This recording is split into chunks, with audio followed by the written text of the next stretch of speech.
സ്വാതന്ത്ര്യ സമര സേനാനിയും യാത്രകളുടെ ഉപാസകനുമായിരുന്ന രാഹുൽ സംസ്കൃതായൻ്റെ വോൾഗ മുതൽ ഗംഗ വരെ എന്ന ഫിക്ഷണൽ ചരിത്ര പുസ്തകമാണ് ഇത്.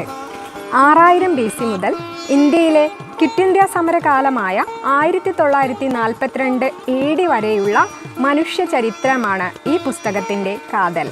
വോൾഗയുടെ തീരത്തെ മലവാരങ്ങളിലും വനപർവ്വങ്ങളിലും മൃഗതുല്യ ജീവിതം നയിച്ച മനുഷ്യവംശത്തിൻ്റെ അതിജീവന സമരങ്ങളുടെയും തീവ്ര സംഘർഷങ്ങളുടെയും സാമൂഹ്യ പരിണാമങ്ങളുടെയും ചരിത്രത്തെ അവതരിപ്പിക്കുന്നു എന്നതാണ് ഈ പുസ്തകത്തിൻ്റെ പ്രത്യേകത. നിഷ എന്ന ആദിമ സ്ത്രീയുടെ വേട്ടയാടലിനെ കുറിച്ച് പരാമർശിച്ചുകൊണ്ടാണ് ഈ പുസ്തകം തുടങ്ങുന്നത്.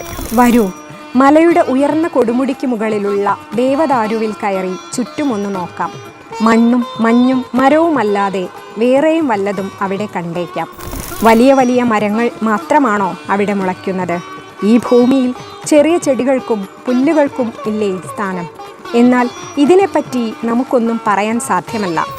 നാം ഇപ്പോൾ ശൈത്യകാലത്തിൻ്റെ 2 ഘട്ടങ്ങൾ കഴിഞ്ഞ് അന്തിമഘട്ടത്തിലെത്തിയിരിക്കുകയാണ്.